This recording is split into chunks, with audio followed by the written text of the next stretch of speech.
Welcome, everyone. Welcome to our Fandom Spotlight panel for The Eternals.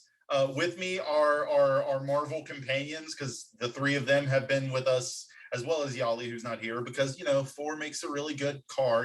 5 and it gets really weird. I have with me first Jazz, if you'd like to. How's it going?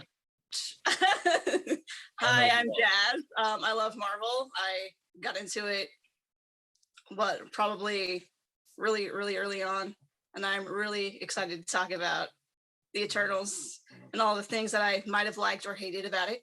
Let's get this going. Next up, because he showed up next to the chat, we have Victor, who had a really fantastic comic thing popped up as his background, and I'm surprised he's not trying to use it to stealth advertise right now. Listen, I'm trying to be good here. I'm just going to showcase the other stuff in my office to let everybody know that I'm the hardest working man in comics, and this is what this space looks like and is represented by. This is a lot of ideas and fandom notes, so I'm putting a spotlight on that. How about that? Fair enough. And then also joining us from the Ether podcast, we have Matt with his amazing chest tattoos. Oh, thank you so much. I wore them for you guys. They scrub off in the shower.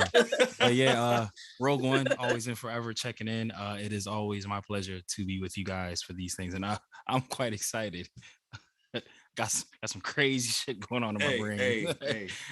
This one's about to be a convo. There's a lot to talk about. Oh yeah. Eternals came out last Thursday. It's one of the ones that was like, it's going to be released, and then COVID happened, and they pushed it back. So like we had to wait. And it's the 3rd MCU movie we've had since COVID began, because I think we only had Far From Home when like post Endgame. All we've had is Far From Home since before this whole new slate of movies started. So I'm gonna go around the room and ask, like, what did everyone think of this? Matt, would you like to start, buddy? Yeah, sure. So without getting into my theories, as I'm sure we'll tackle that soon. So as a movie, it was but for what I think it's trying to do, I think it was intentionally kind of a gimme. I think it was the toss for what's gonna be the alley-oop. So under those pretenses, it was fine. It looked amazing. Like, it looked great. It was awesome. But yeah, for what I think they're trying to do, it was great. But like, as a movie overall, I wasn't blown away. Visually, I was, because I saw it in the movie theater. But like, plot points. And I will say, I wasn't nervous when they announced the cast. I was like, oh, how's everybody going to get their shit off? But I feel like they got a nice balance of letting everybody get their shine on to an extent. Fair. Jazz, what did you think? So I mean, honestly, okay, I'm just gonna just go out and say this right now. There are some people in this film that I don't particularly care for. I won't name names, but the whole Kit Harington, Richard Madden casting, and then having a character named Cersei, I could not get out of that. So I was thinking, thinking Jon Snow and Robb Stark the whole time, and over here going after Cersei, right?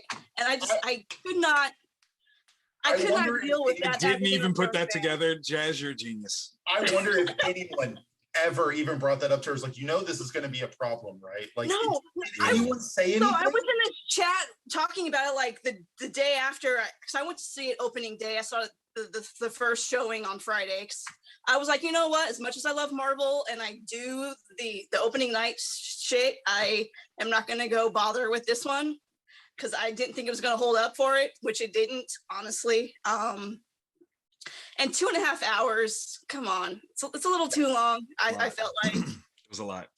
But yeah, like somebody made the comment, yeah, like at the end credit scene, I'm not going to say anything, but somebody they come to me, goes, they wanted to scream out the King of the North at the end when they saw the I mean, I'm not the only one that saw this and had an issue with it, but I feel like if they were trying to be as ham-fisted as it felt like they were trying to be, they would have gone back in time and recast Kit Harington as Bucky, so he could be the White Wolf.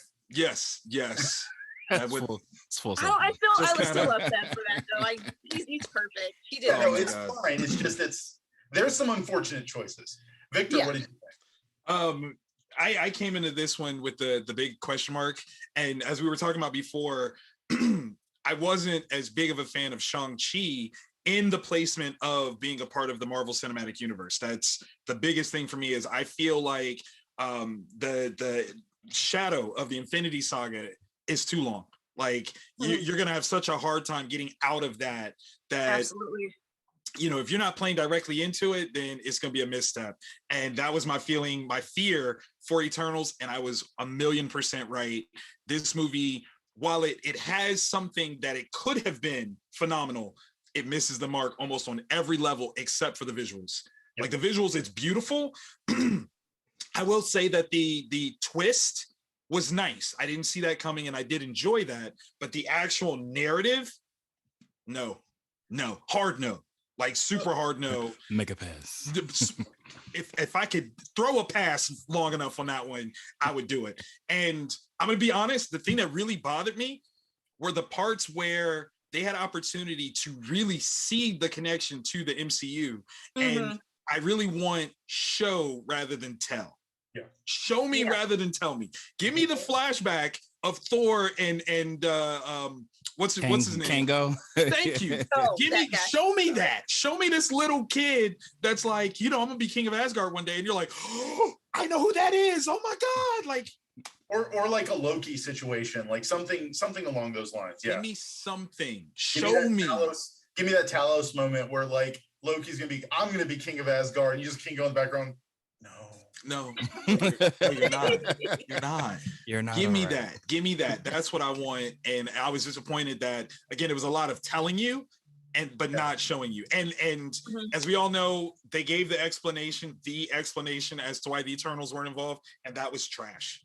T-rash. Agreed, 100%. Okay. I 100% agree. Again, I'm about 80% in agreement with that. So like, for me, like the movie was fine.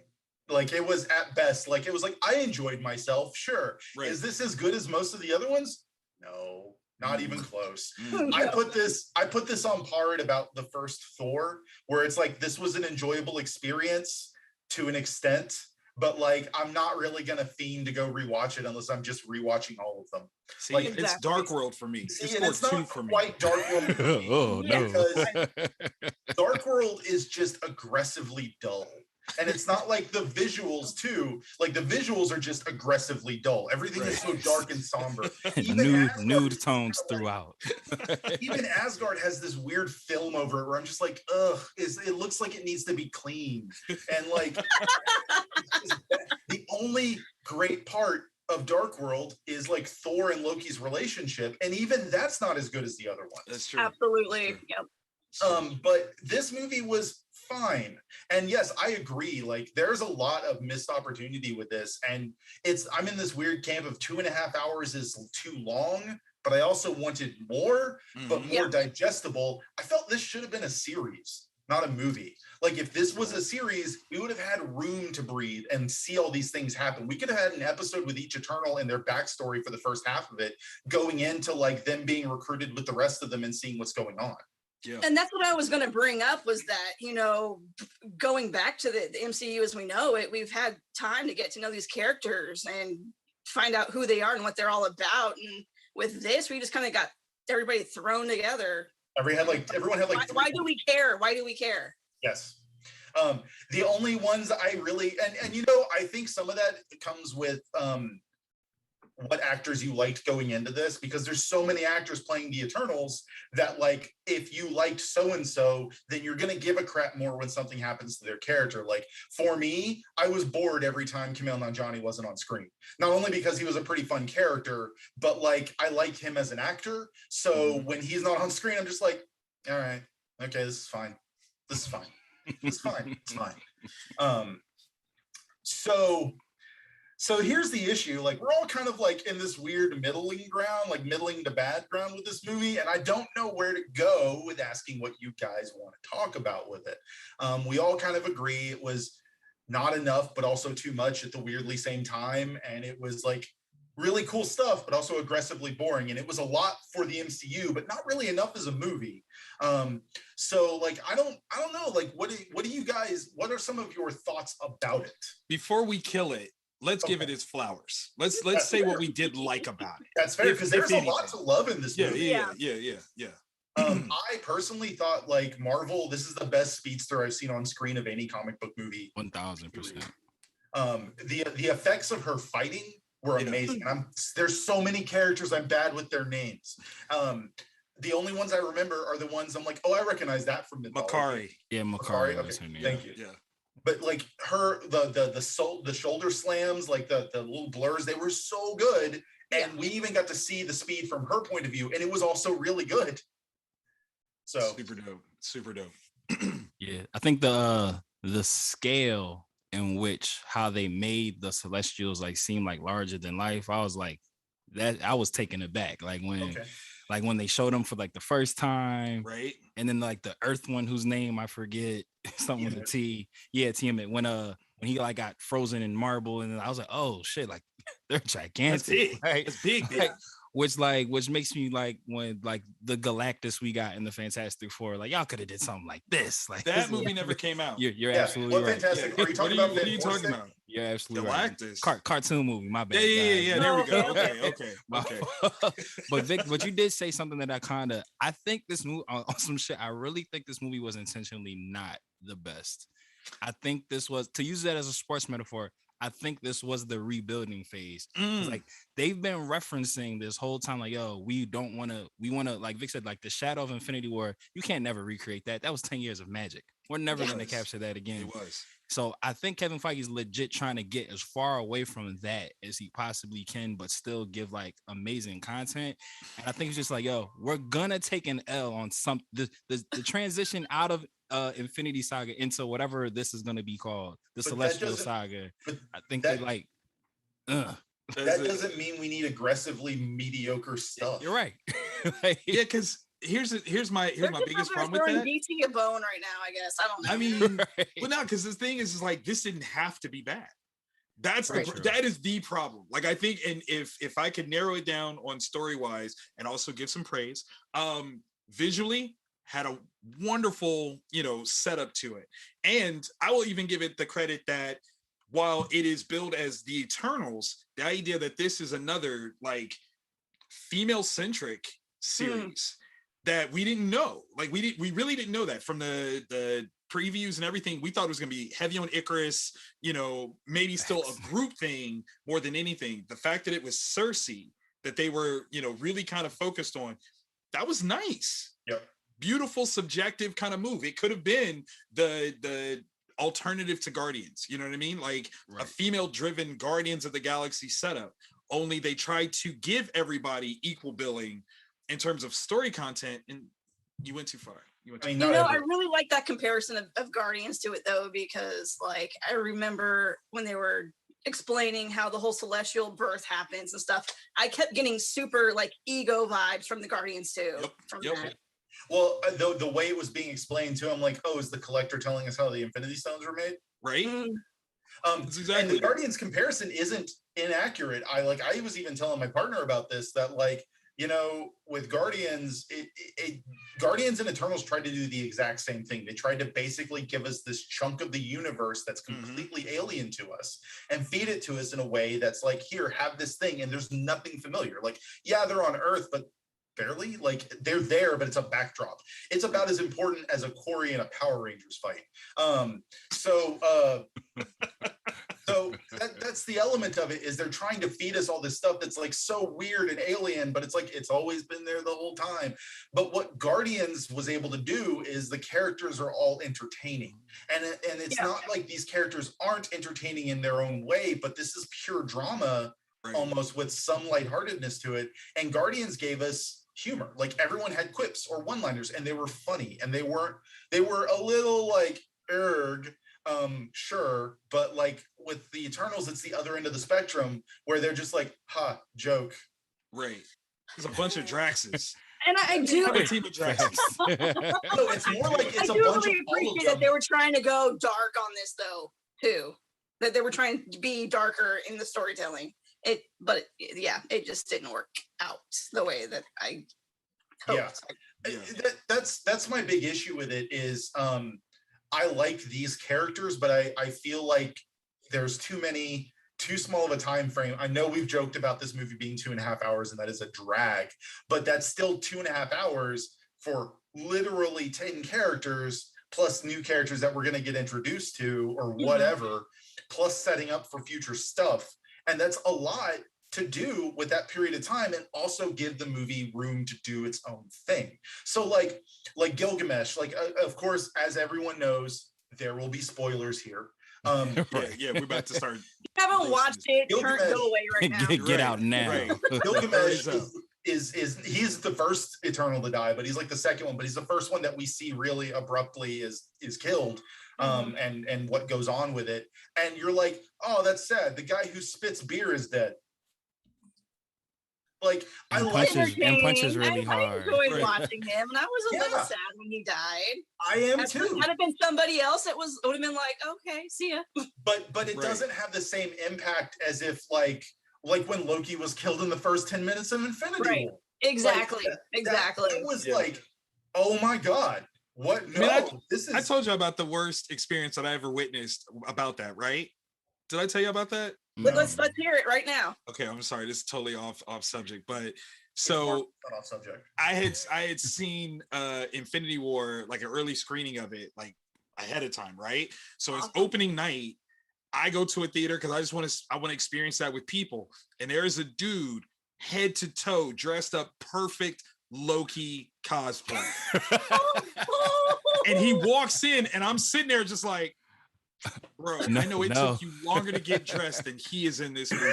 And I couldn't say nothing. I just had to hold that in. And it was just one of those moments where like I could see him from my seat. And when Loki dies, I just watch his head drop. He just takes the helmet off. It was over. It was just like puts it beside him. Heavy is the crown. Yo, it was a moment I've never experienced that before in my life. But it was just like, if only I could save you. If only you had the time stone. Take that off. Just take that off, bro. Like I know you feeling something right now. You're like, yo, bro, it's hot in there. You don't need all that. Just take that off. You like Loki? You like Loki? That's cool. Don't do it. I have a pretty bad one too, because speaking of Guardians, as we did. Yes. So the year Guardians came out, my mother-in-law passed. So you have I was gonna say you had a Yondu story, but never mind. Sorry, go ahead. No, and it happened like 2 months before the movie came out. So we go, my wife and I, my partner and I go to see the movie, and the first 5 minutes is Peter's mother passing. And I just was like, oh no. Right. I had friends that went and saw it before us, and when we got out of the movie theater, and we thought we were free and clear, of course, and then the end happens where like Peter sees his mom again, and I'm just like, God damn it, movie, come on. Just punches. All of my gaming friends had seen the movie before us, and I went literally that night. I'm like, hey, we're home, cool, I'll be right back. And went next door where they were all hanging out. Sons of bitches didn't tell me. He warned me. Dick move, Potter. Would have warned me. Dick move. I will say I cannot watch Guardians 2 very often because of that whole Yondu scene. That tears me up every time. I bawl like a little baby every time. It is a lot. And for me, the Yondu scene doesn't hit as heavily until the end when Rocket starts crying. Right. And you're just like, oh, no, it's Kraglin that does it for me. When Kraglin starts flipping out that the other Ravagers have showed up, and I'm just like, word. Right. Listen, and we know Rooker, and that makes that so bad. Like, we see Rooker on a semi-regular basis, and we're still like, hey, man, you ain't have to make me cry, man. Tears like that. You have to do that. Looping back to Eternals. He said, I'm Mary Poppins too, y'all. I will say that, though. Looping back to Eternals, that's part of the problem is like when any of them die or anything bad happens to any of them, I'm just kind of like, okay, like it sucks. It's sad. It bothers me. Like, but it's not like it's that big a deal. Like, it doesn't have that emotional impact. No, it would be like, I don't know, one of the Howling Commandos in the first Captain America dying. Like if they killed Dugan in the beginning. That's not Bucky. Derek Luke's character dying. Right. Like, okay. He said Derek looks like he has no character name. Okay. A lot of us, technically, it was Bucky, technically. Correct. But a lot of us knew. A lot of us were like, oh, Bucky fell. He'll be back. Yeah.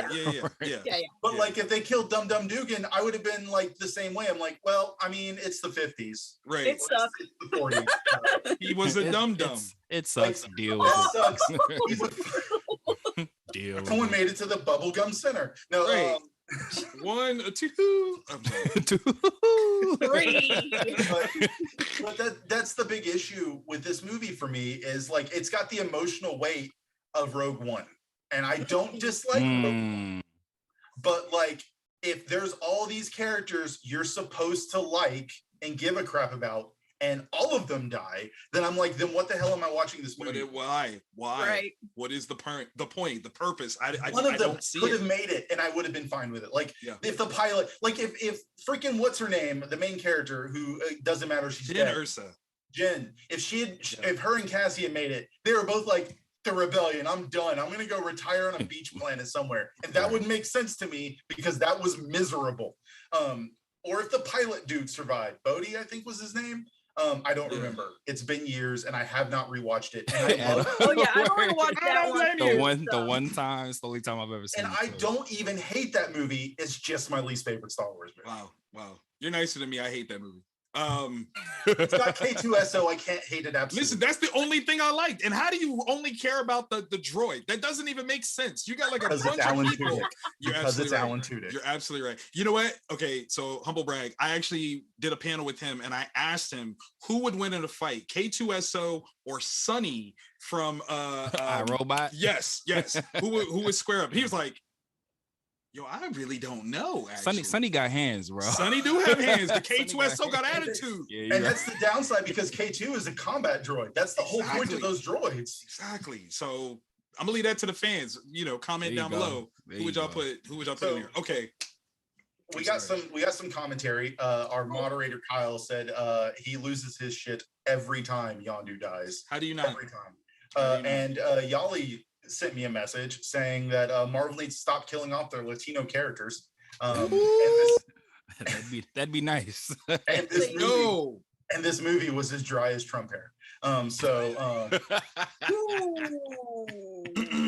We also have a comment from one of the viewers, D. Marie Porras. Personally liked it very much. Characters and storyline are good. Didn't like that Selma's character was killed the way that they was killed, I guess. And anything's possible. It's true. She's technically not even in the movie.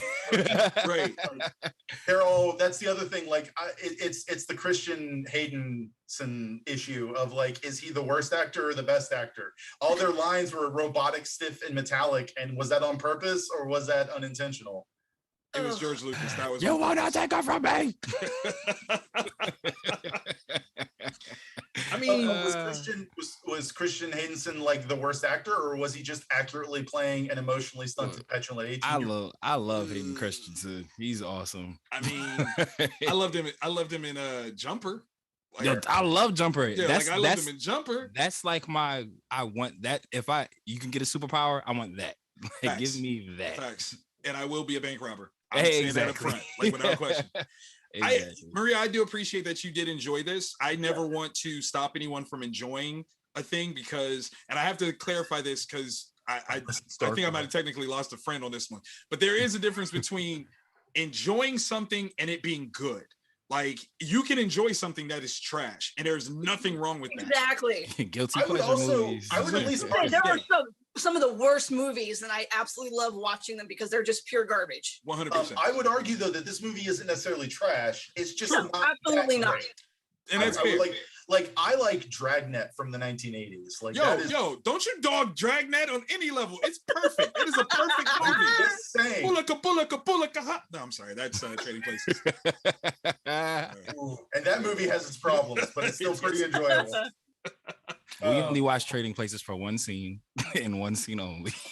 Let's be honest. I feel seen right now. I feel so seen right now. But no, it's not that this movie is bad. I think the big issue is we do kind of put it up to other Marvel movies. And a lot of them are just wildly entertaining while also doing their thing. And this one kind of does its thing while not being so wildly entertaining. Like, it's still good. Can I ask this question though? Okay, so one of the things that I think this phase of Marvel is suffering from is, as I said, the extended shadow of the Infinity Saga. If Eternals strictly and solely took place in the past, would you have a problem with it? Kind of. Maybe not as much. Okay. But only because the earth-shattering level of events would never have been addressed later minus on. Minus that part. Like Obviously, if it was that a part completely different element, like they were Yeah. dealing with what the trailers made you think was going to happen, and it was just the whatever they're called. Right. Not as much, but kind of like Black Widow-y, where I'm why do I care as much? Right. Well, what if the ending point is the understanding that the emergence is coming, and now they have to decide if are they going to intervene or are they not going to intervene? I think the emergence was kind of meh in general. Like I don't think it's a big. Deny that. Like I don't think it's like it's not a big deal. I just it's like I'm getting exhausted. We have galactic level crap now, and when we have galactic level heroes giving a crap about what happens literally just on Earth, it's like your scope is small, guys. Going back to what Matt said though about how it's like a setup for like what we'll see in the future. I'm sitting there thinking like, you know, I remember when Age of Ultron came out, I wasn't really all that impressed with it. I mean, it was all right. Trash. but I mean, after the whole saga happened and the events of Endgame, I can go back to it now and like actually appreciate it on a different level than I had originally when upon viewing it to begin with. So I'm kind of actually, I'm wondering if he's onto something there with that. Yeah, because if you think about it, Thor: Dark World set up a lot in terms of what like I've only seen that once. I can't watch that ever again. No, you're fine. You're not missing anything. See, outside of the first Avengers movie, it's our first real use of like Infinity Stones. Exactly. It's a use of Infinity Stones that's not attached to Thanos. Yeah, and it sets up, you know, like Loki stranding Odin and the senior Ophel, Shady Oaks, Ophel and all that. That was all set up. But it set up the best Thor movie. Exactly. And I think 100%. That's what Eternals was. Okay, is doing. I gotta know, where do you think this is going? All right, y'all, we doing this right now. Well, I gotta get my notes, bro. Let's go. It's all right. So I'm about to sound manic as fuck because like my thoughts, live your life. Over. All right, so I think that this is leading to wasn't Airstrom? That's the name, right? The judge, right? Airstrom, yeah. I think that he's the extinction level event, and this is leading to a celestial war. Okay. Whether that's everybody versus Airstrom or some of the other celestials are like, yo, you doing too much, bro. We don't like how you getting down. Because Star Fox, spoiler alert, Harry Styles, One Direction, and everything. He in the end credit scene, he like says like, hey, your friends are in danger. I know where to find them. And he pulls out his celestial communicating orb thing. So I'm like, maybe there are celestials who don't really get down with how Airstrom's doing it. And they're kind of getting like the Eternals, like, hey, killing all these people to like build us isn't really the thing. So I could see it being everybody versus Airstrom, or be like, all right, some celestials riding with us, some celestials riding with him. And that could de facto take place for like the Secret Wars. Airstrom builds his squad. The people who don't really rock with him build their squad. So here's comes where my manicness comes in at. I can see that for sure. I do like it so far. I'm thinking about Thor: Love and Thunder. And I think that the Guardians being primarily featured is very telling, because if we're going off of MCU canon, Ego was a Celestial, making Peter Quill a Celestial. And we know that Gore the God Butcher has Celestial. They're trying to butcher some gods. So here's where I think is about to go left. So Airstrom said, I'm about to pass judgment on y'all. I'm gonna come back, figure out if you guys are up to par. And he like revealed himself in the clouds. Everybody saw it, like, shit, what is that? So I'm thinking it's gonna become a thing where we about to start trying to load up for this pending judgment, for this doom. And I'm thinking that Thor: Love and Thunder having Guardians of the Galaxy in it is very telling, because if we're going off of the comic book lore, Nowhere, which is an area in Guardians of the Galaxy, is a severed celestial head, and that head in the comics was celestial, severed by a necro sword. And we know that Hela can summon a necro sword, as well as Gore the God Butcher. He can summon necro swords. So I feel like a plot point with the Guardians bringing that up shows that celestials can be killed. Now we have hope. Oh shit, we killed a celestial somewhere in time. This is how we do it. More tie-ins. The necro swords were created by who? No. Who also created who? The symbiotes. Venom in the after credit scene admits that he can tap into the hive mind of the symbiotes. Now that brings into, if he can access those memories, he can dig deep into like the history of the necrosaurs. We can get these and we can stack up. I think more manicness. I think Sprite turning human, she's gonna join the Young Avengers. I think it's interesting. her. I think Wiccan and Speed, obviously Kate Bishop. We got Riri coming in. It's kind of confirmed, not confirmed, that Shuri is going to be like the protagonist of Black Panther and everything. Speedy recovery to the Shuri. I know she got hurt on set and everything. Right. So thinking that the Celestials is going to be like the big end game level threat, it made me think, well, why are they putting this much stock into Kang? Because they're like, oh, so I think Kang is a total red herring just to set us up for Nathaniel Richards, who's a deviant from Kang, so we can have Iron Lad who can lead the Young Avengers. Because if we're going to take on Celestials, we need squad. I think that's why we're about to get world building for the Thunderbolts. I think that's why we about to get the Young Avengers. I think we're legit about to squad up to try to fight the Celestials. And again, if that is that there are some Celestials on our side versus like more zealot ones, or just everybody teaming up, and that could lead into a Secret Wars, because we know we got the multiverse cracked wide open. We could bring in different people. Venom done crossed over. It's so many parts that tie in, like with like the Necro swords and the killing of the Celestials, and that being something that the Guardians could be like, oh shit, nowhere, that's a Celestial head. We've heard that word. Clearly they can be killed because there's a deadhead town right here. Can I jump on what you? Yeah, please. Can I ride your train right quick? Please do, bro. So have you read Earth X? No, I'm not all of it, but I've read it in the sense that I've been stuck in many a Wikipedia and YouTube rabbit holes. Okay, nothing wrong with that. So like a perfect linchpin to what you're talking about is the revelation that the planets that Galactus eats have a celestial embryo in them. That's he is part of the balance of Celestials to the rest of the universe. He's a whatever they're called. Are they called the Deviants again? Is that what the monsters were called? That's what I believe so. Yeah, he's the deviant to the Celestials, like sentient human life. Kind of, yeah. The apex predator. Yeah, he's a universal constant, and this is what the truth is about what he does when he eats a planet. He's picking ones that have Celestials in them to balance it out, to keep things from them growing too many of them. So if that happens, he becomes an initial threat because he's going to eat the Earth, right? Once they solve that, you realize that there is, in fact, a bigger problem that the greater sense of humanity can understand, and that goes right into your Secret War. I like that. Yeah, because I'm just kind of, for Star Fox to have said like, yo, I know where your friends are, I can find them. Yeah, I'm believing that we're supposed to assume that information had to have come from a Celestial, who seems like there's some sort of cooperation on his side. Well, like whoever his Celestial like overseer is, right? Like maybe everything's not all sweet in Celestial land, and so everything's kind of getting carried away. I have a kind of a separate theory about that. Yeah. Very interestingly so. So instead of just like one big bad event, I don't think they want to go that route again because of the trouble they're having after the whole situation. Like, you know, we've been talking about like, how do you deal with the post events of freaking Infinity or Endgame and Infinity War when everything in the universe rides on it? So I think what we're gonna have instead are 3 separate tracks to 3 separate moderately large events. What we have is our quantum track, which has to deal with all the weird multiversal quantum BS, our cosmic track, which is like Guardians and Thor level stuff, and then our Earth track, which is like political and superhero and supervillain stuff.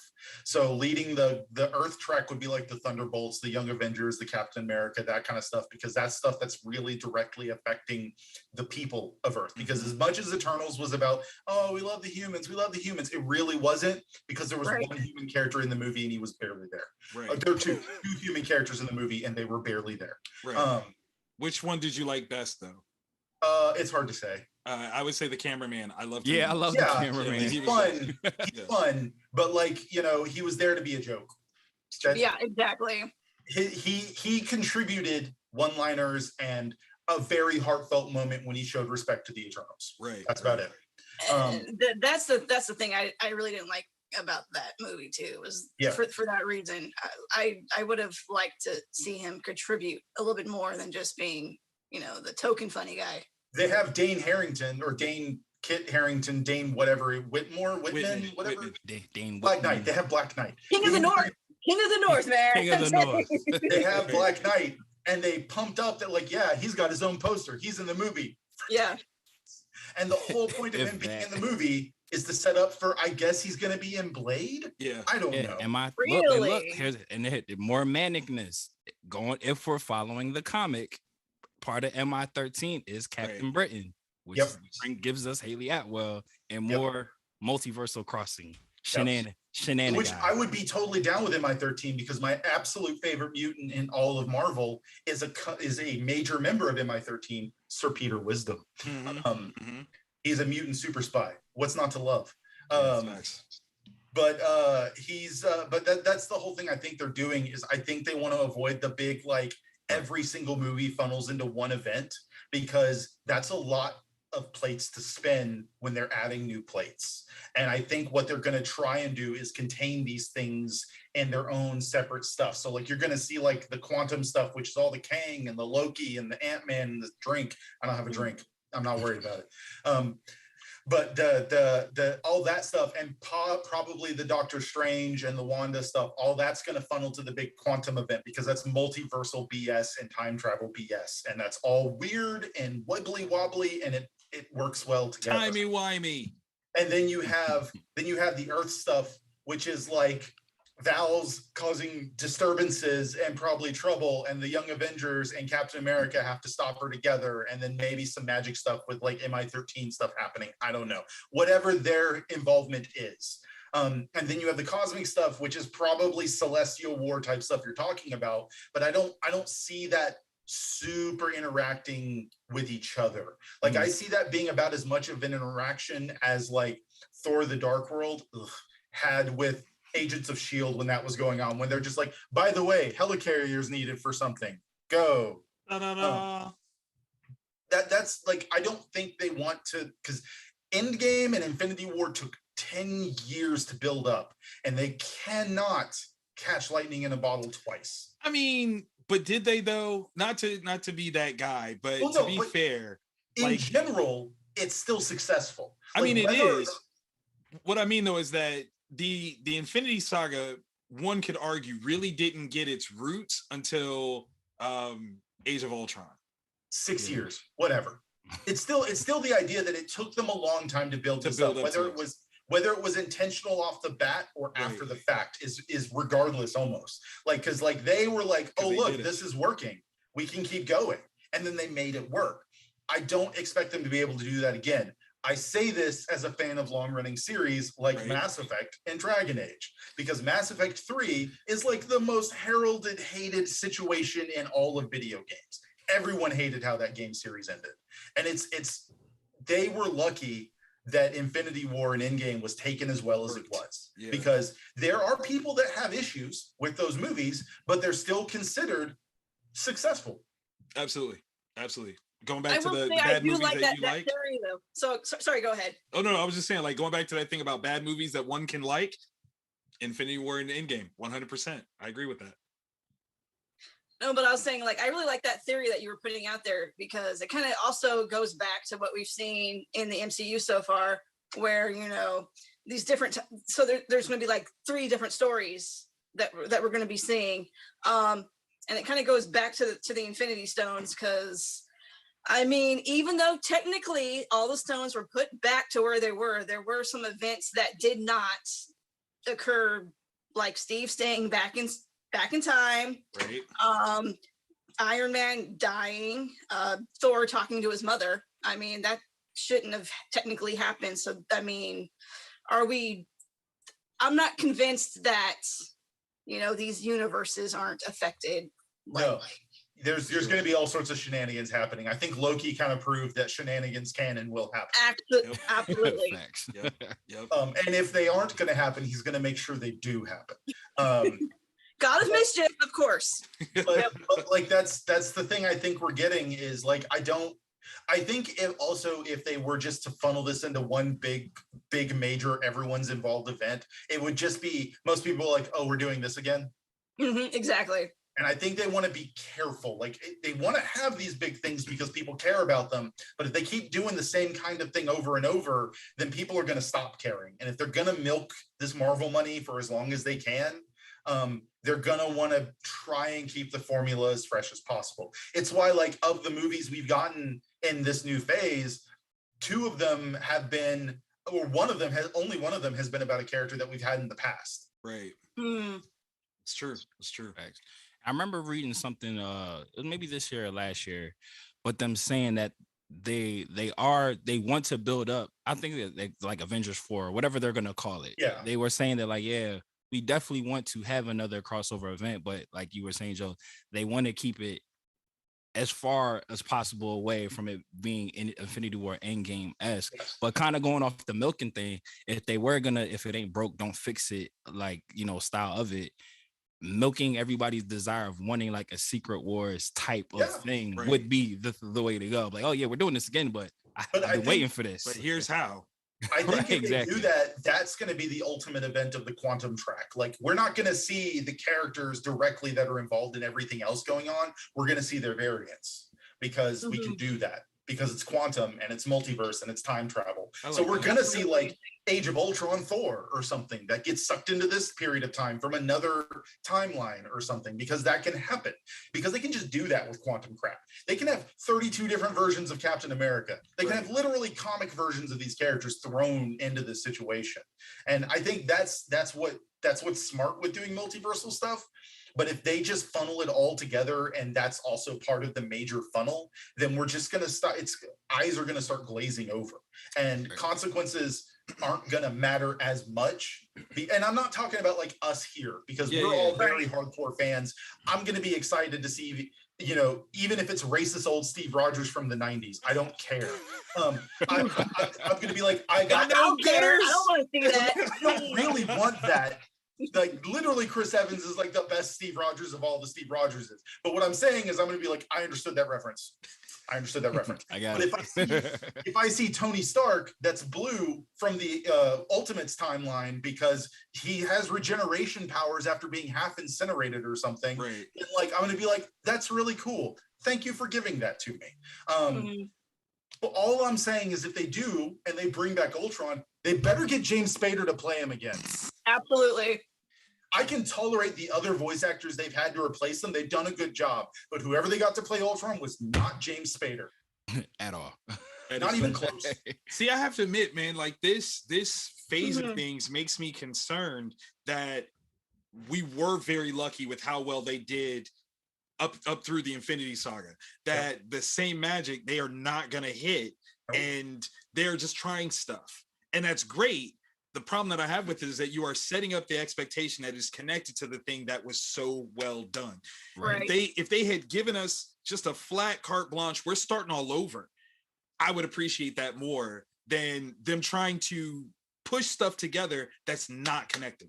We would appreciate that. Would we? Well, we would appreciate that more. Okay. I'm saying. But audiences would get confused because we have 32. I don't know, man. And there's no continuity between any of them. And at some point they're like, I accept this. But the problem is Marvel has hard baked the idea that everything is connected. See, that is absolutely my problem. And if you signing all these gigantic name actors to large term contracts, you gonna use them. I mean, 100%. It's the idea that like, if they were like, okay, hard reboot, this is now our new Tony Stark, people are gonna be like, but he died. Right. But I mean, that's the thing though. Like, we'll say Disney as a brand has created multiple franchises with their different characters, even though they do have moments of crossover.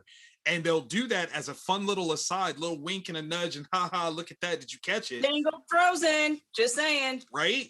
I mean, from Frozen to, I mean, Hercules had Tarzan's parents. Yeah, exactly. Frozen parents of Tarzan's parents. So like, there's all kinds of things that you can do with it, that it's only because you decided to make this claim that it's all connected and that everything you do has to connect. That is the problem. Like if you just go, you know what, we're gonna start all over and tell a totally different story. It's your toys. Play with it. I think the big issue with that is getting that information out in such a way that people won't get exhausted by it. And again, fans and reviewers probably will embrace that idea, but the 95%. But the 95% of the millions of people that go see these movies in the theaters are going to be suddenly even more confused. I don't know, man. I think through the early 2000s, we didn't get confused over the fact that Spider-Man was owned by Sony and it's its own franchise 3 times over, that X-Men is its own franchise, and then here comes the MCU and it's not connected to anybody, but it all says Marvel. We were cool with these movies started, we didn't expect that. That's true. We've had like 10 years of that expectation being built.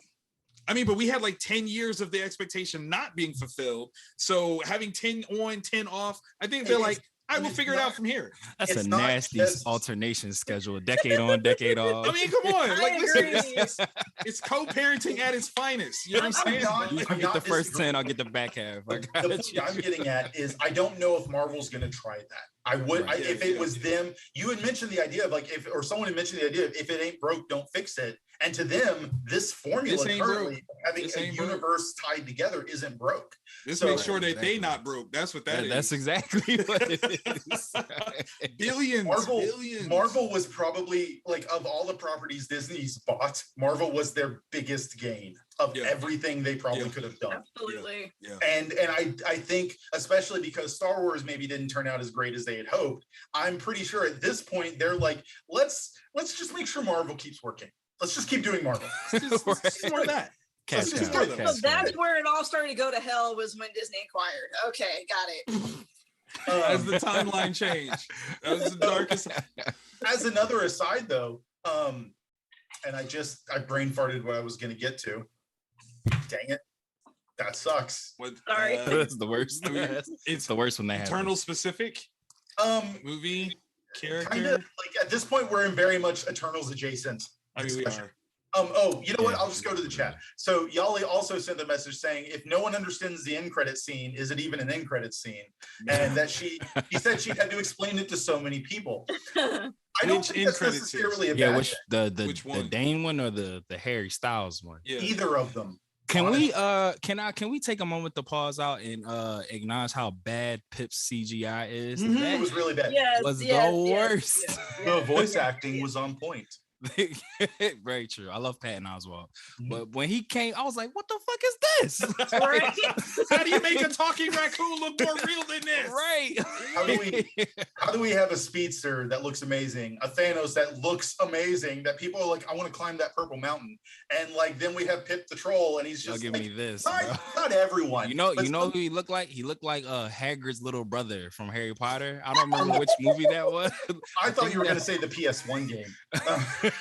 But yeah, yes, Hagrid's little brother, the ogre. Wow. I was like, yo, he looked just like that. I was like, yo, this early 2000s CGI. The idea that you can make Peter Dinklage a giant dwarf, and it looked realistic, right? But this is how we do Pip. Like, really? The disrespect. Y'all got to stop with the disrespect. It's probably just because they didn't spend a lot of time because it's an end credit scene. I feel like the end credit scenes of these movies have very little to do.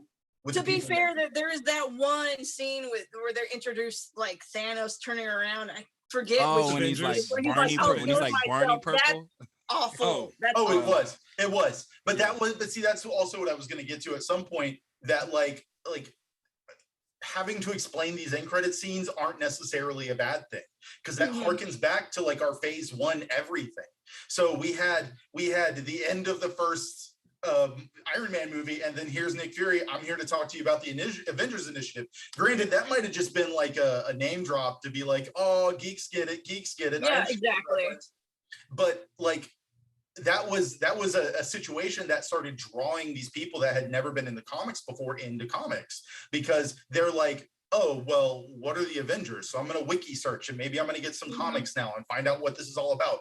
It's the same thing at the end of the first Avengers movie, when like to court them is to court death. And then Thanos turns around and smiles and you're like, oh, I know what that is. Not Barney. And like 90% of the people in these Grimace, let's go to McDonald's. Like Grimace. And 90% of the people in these theaters were like, I don't get it. Yeah. What is that? Who's that dude? So I think it's You'll understand soon. like, yeah, it sucks that like we have to like dig deep, but we're also kind of out of the frontline Marvel characters almost. Like we're kind of at this point where they've used everyone that has had a regular toy in every edition of action figures ever released for Marvel, and we're now getting to the fan favorites and the ones that like comic people know really well. Right. Like that's where we're getting. Like everyone knew Iron Fist. Not a lot of people out of comic fans knew who Shang-Chi was, which is really depressing because he's a cooler character than Iron Fist. Also true. But we're here now. It's the same thing with the Eternals. Like, you know, no one really knew who they were. They're like, they had like 7 comics and that's it. And like, then they showed up in other people's comics and all sorts of stuff like that. Everyone knew that Jack Kirby freaking loved them. But like, no one really knew who they were. And to also add to it, it's really confusing how we also have gods. And then we also have the Eternals who are gods. And like, how many? Yes. Going back to it, why did we Levels. not see little Thor hanging out with the Eternals? Give it to us, people. Stop being cowards. Give us what Come we on. want.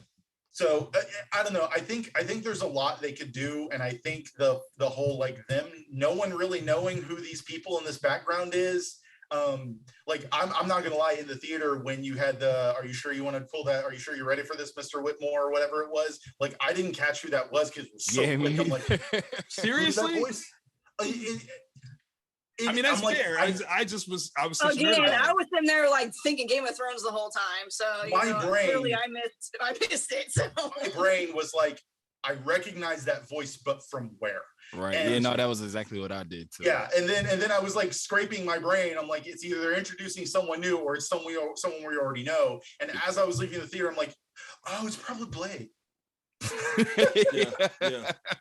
Exactly. You know, okay, so when it comes to continuity and story stuff, I have to admit, like, the idea of Dane getting ready to fix his face to explain to Cersei the curse, and I'm like, oh yeah, bro, she's been around for like 7,000 yeah. years. Him trying to ease her into that conversation. I'm like, son, I found out some stuff about my background. She's like, Yeah, it's like, banged your grandpa. Yeah, exactly. Like, yo, the reason why Yeah. I'm attracted to you is because I used to hump your unk, like for real. Like, he's the I'm gonna just tell you right now, like that we used to get it in, okay? They could do that, but they've It's already not tried that called with Captain Camelot, America. it's not. Camelot It's because I not. did. Like that's do. I do like the idea that they might be going down the whole, like, I hate to use the reference, but like the Justice League Dark Side, where we're going to get a lot like a magical superhero team. Mhm. I really hope that's a direction they're going, because it would be awesome. Okay, bless you. I can get with that. so I feel it long would as- be- as long as they don't do it the way DC's done it. So No, but I just mean in I'm just general, saying. like having a really cool like dark magic superhero team would be pretty awesome. Like, because that would give us a really good reason, like Beetle Strange, just like, hey, how's it going, guys? I'm in the real world now. That's all I'm saying is they're Sure. putting too many people next to each other that it means something in the comics. So I'm like, don't Right. dick us around. You just doing it just for like shock value. It's just like, Right. yeah, like I think- what MI13 or like Beetlejacket Strange. They or got to be Uatu and careful everything. about references they make, because if they make too many references that people really want, then they're going to have to do something about it. But if they don't make any references, then your harder core We're comic set. fans are going to be like, where's the reference? Yeah. Right. I will say that I do think that what they need at this point is a continuity editor, like not just a producer that's in charge of the whole vision, but the person that goes, but you said this here. Yeah. So- You can't do this if you said this 1000%. here. Video game. Well, I feel that I'll goes do with it. comics. that'll be my job. I can do Right. that. We'll do it. We will collectively. We got We'll do you, it. Marvel. I Come feel see like us. that kind of Unimind. who retcon their shit all the time. And then they're also super vague on whose powers do what exactly, because they either constantly evolve or devolve or look, new powers. Right. But also I like the video game industry does that all the time. Your big RPG companies, they Mhm. have historians for their major franchises. And they're literally there to go over the scripts and go like, this can't work because you did this in the last game. Right. Or Right. this, if you do this, you have to explain why it's different now. So I feel like, yeah, if they don't already have that, why? Like, I feel like in a place like this, that I should be a also part of your feel like- writers' room. I feel like that kind of straddles the line of the debate between like individual movie and director power versus big continuity concept. Because there comes a time when you're like, yeah, but you can't do this because it goes against these other movies that we made, and the director's like, well, I don't care. Right. But then you can get the Edgar Wright treatment and be like, you know what? Bang out, son. Like this is the big job. That's true. But I feel like that whole story led to why those movies were not initially as received as well as they should have been. Ant-Man is a golden goose. They are magical movies, and I do not want. I'll definitely say the first one is my heart. And see, Ant-Man and the Wasp is mine. We're drinking. I love them both. They're both fantastic. But I do love them both. I will say, for the longest time, that I stood by this, and I started saying this back when James Gunn was initially fired from Marvel. That like it's really funny that the first movie that's on track to have the best trilogy is Ant-Man. Yeah. Yeah. And then also outside of Guardians, because this is also before James Gunn was reinstated to Guardians 3, that Ant-Man is the first trilogy to have the same director for all 3 movies. Ooh, that is true. There you go. Yeah, It's Thor just be picking new people every movie. Every time. No wonder the third one was the best in that cute thing. And that there's a reason that why when they're like, let's do a 4th Thor movie, let's just bring back Taika Waititi. He seemed to get it.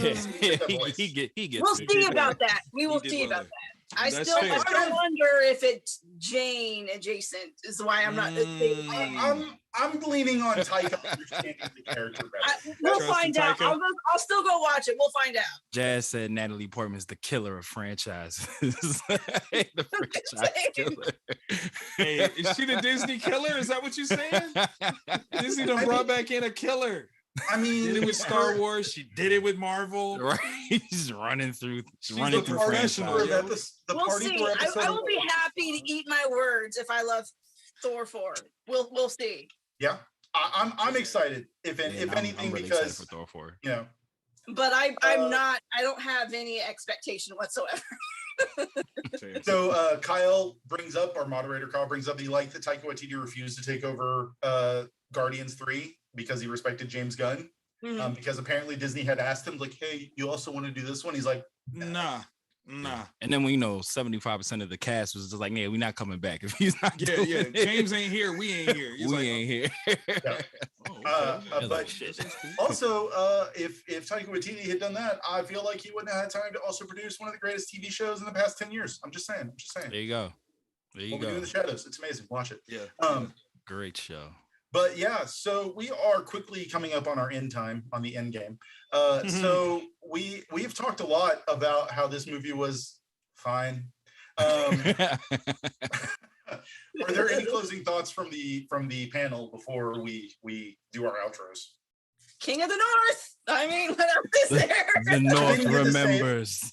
I didn't get to fully say it, but yes, the fact that like the 2 Game of Thrones characters were both after the same woman. I'm like, guys, you couldn't have spaced out this casting. Same thirsty for all things. I mean, I didn't even think about. I'm not a Game of Thrones fan, and that's perfect. That. That's perfect. When they had that face off outside of the dry cleaners, I was just like, really, man, was that necessary? I just did not take it seriously.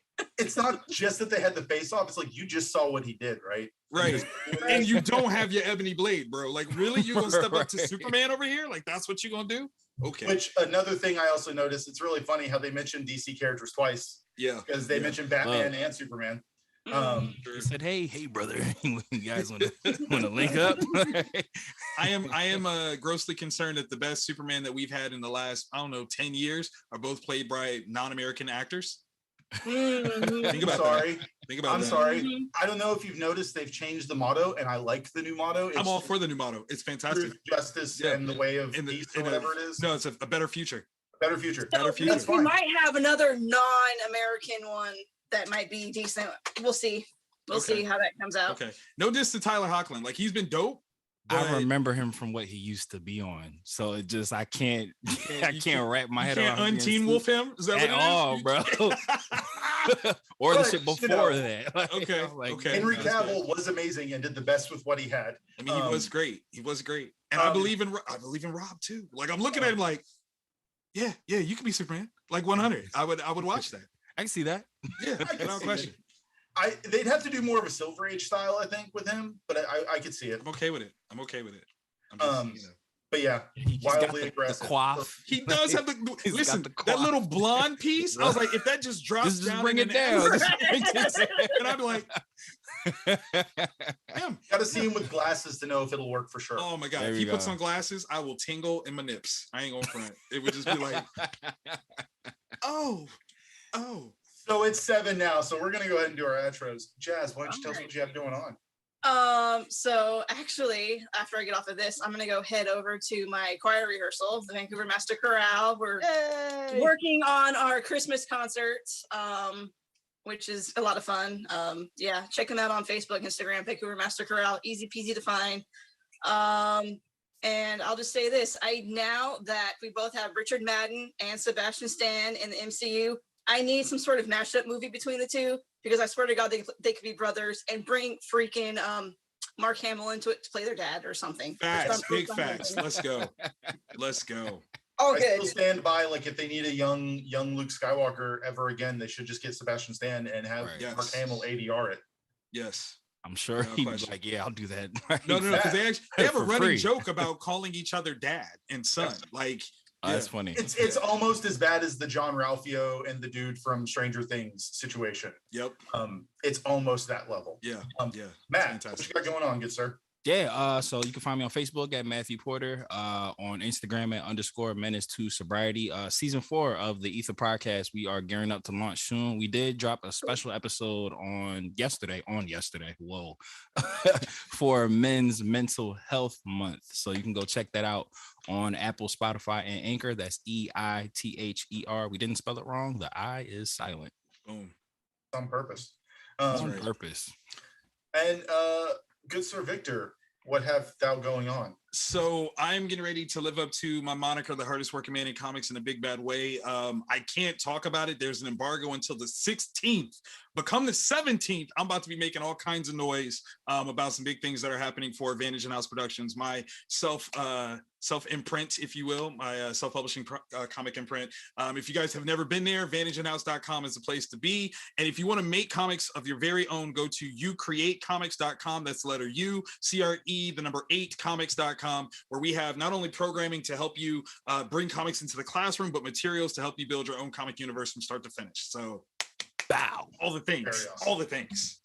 And you can find me various places. I'm on Fandom Spotlite, where I write some random crap sometimes, reviews or my own thoughts. I have something brewing that's from a small New England fishing town that I want to post soon. It's a little thought exercise. You can also find me on Twitter, where I'm at The Spice Must Joe, or LinkedIn. I'm on there as well. I'm on TikTok now, where I have some very minor videos that are dumb. And They're not dumb. I love them. Yeah, they're fine. But that's about it.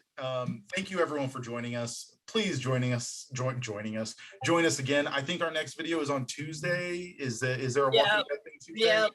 Yep. Come back tomorrow. Because you're in that, aren't you?